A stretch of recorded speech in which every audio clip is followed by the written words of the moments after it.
Hi everyone, I'm James Haskell and welcome back to O2 Inside Line Live, and I'm joined by a very, very cold Ellis Genge. It turns out men do shiver. It's Baltic, isn't it? It is. I'm sorry, I did offer you the coat, but apparently you wouldn't be seen dead. I wouldn't be seen dead in that thing. Yeah. It's a bit too high end for you. Obviously, a big start from yourself in the scrums. What did we learn about ourselves today? That we can go all day, really, isn't it? It's mad because the tournament, the sort of format of it was a bit weird, wasn't it? It was like you play 3 games and you straight into a final, no semis and stuff. So every single game each week was like your biggest game.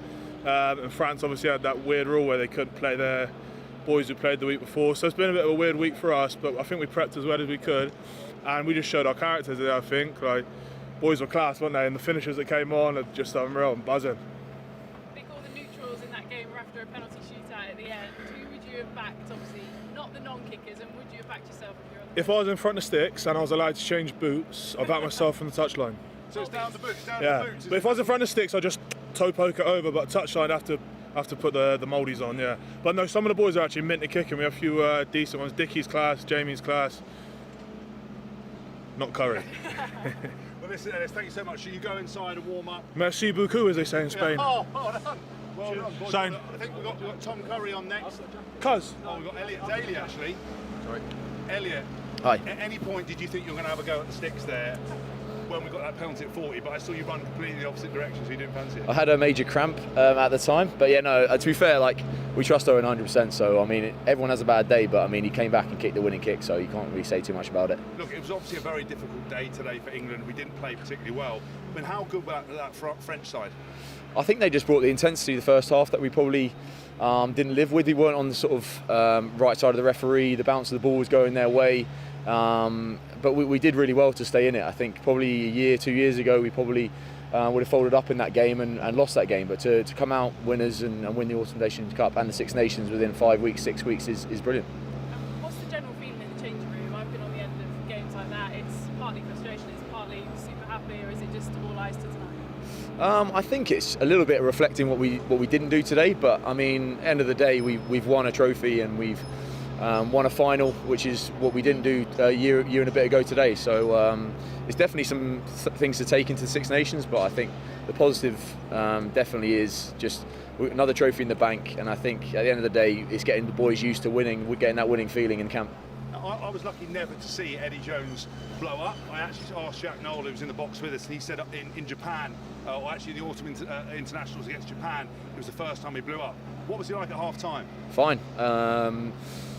He only blows up if he thinks it's a lack of effort, and I think today it wasn't a lack of effort. Things weren't going our way. We knew that if we turned it round, we'd be all right. So I think Eddie's brilliant. He tells it how it is. I think you know that. He will say what we need to do, and we just go out and do it. And he gives responsibility to the players as well, which is brilliant. I think we're out there. We're seeing what's happened. We decided to kick long, let them make the mistake, and I think in the second half, it might have been too much kicking for the spectators, but at the end of the day, we're getting the ball back in their half and we're getting penalties off the back of it. Little bird tells me it might be Jamie George's stag do this evening. Will you be having a beer? Of course, it's Jamie George's stag do. You have to. Of course you do. Listen, you're not invited, though. I'm not invited. I'm never invited to anything anymore. Nobody likes me, so that's why I won't throw you inside line. But they do like me, sort of. Listen, Elliot, thanks so much Cheers. for everything. Congratulations. Thanks. Obviously, enjoy this evening and make sure Jamie is punished accordingly. Thanks, guys. Cheers. Thanks. Yeah. Next up, we've got Tom Curry, who was quilter, Autumn International, 8 Nations, whatever the thing it is we're watching here, player, the ultimate player, the players' player of all players. Are you happy with getting nominated for that? I didn't even know. Yeah, I didn't realise you won it. No. You won player of the player really? of the tournament, or England's player of the season. David Flatman said you won it. Flatman said you won it. Fair You enough. must have done. Must be very official. We've got our first actual live award. You didn't know, but you must be pleased to get the win. Yeah, definitely. I think it probably shows how far we've come as a team to be able to, not be at our best, but ultimately get the win. Do you think, from a personal point of view, are you pleased with how you progressed from that World Cup? Obviously, the disappointment of losing in the final, but how you've gone personally? Yeah, definitely. I don't think a tremendous amount has probably changed tactically or technically, but I think on a more personal level, how I can be more consistent throughout the whole 80 minutes has definitely improved. So yeah, really happy. Do you find the fact that there's so many back row options out there that it's making you all raise your game? And I remember when the only option England had at 7 was me, and those were some dire times. Now we've got ball a playing lot 7. of 7, very poor, not ball playing 7, more of a ruck inspector 7. do you find that competition is really pushing you guys on? Yeah, definitely. And I think ultimately it's the healthy competition. You know, you've got Unders and I pretty weird, so we get on pretty well.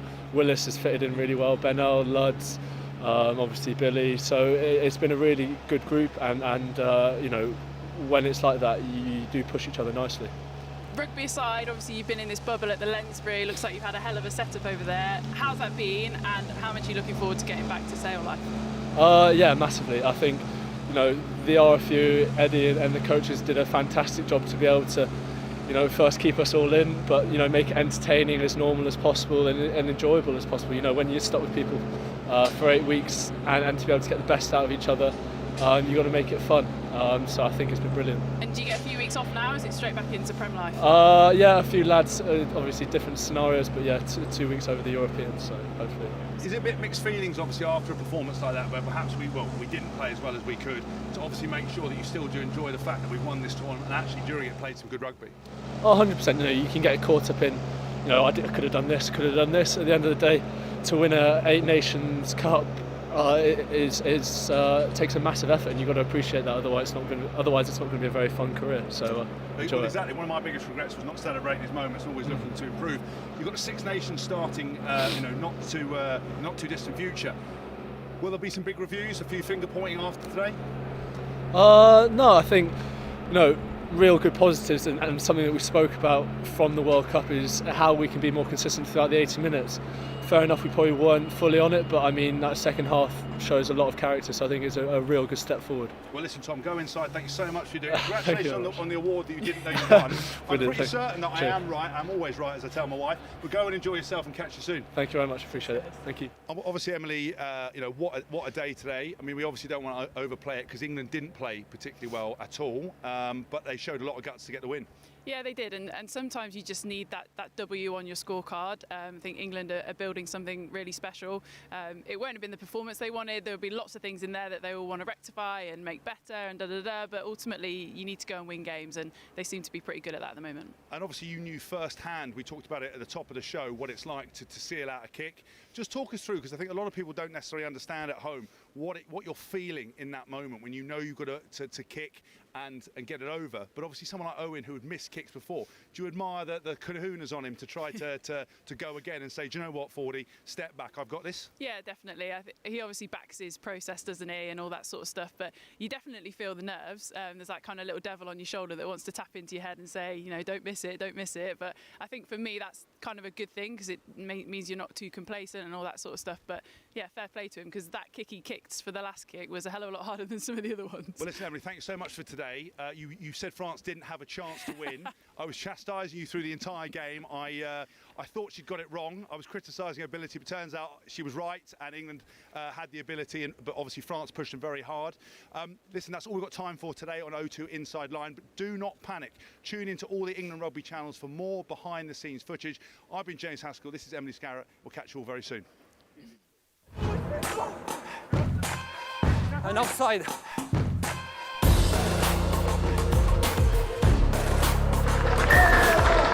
We're going to play through them on you. We're just playing out they want us to play. We've got like George and Owen, who they're like coaches themselves, so they like detail, and you can give them as much information as possible. 2, 3, 5, 6, 7, 8.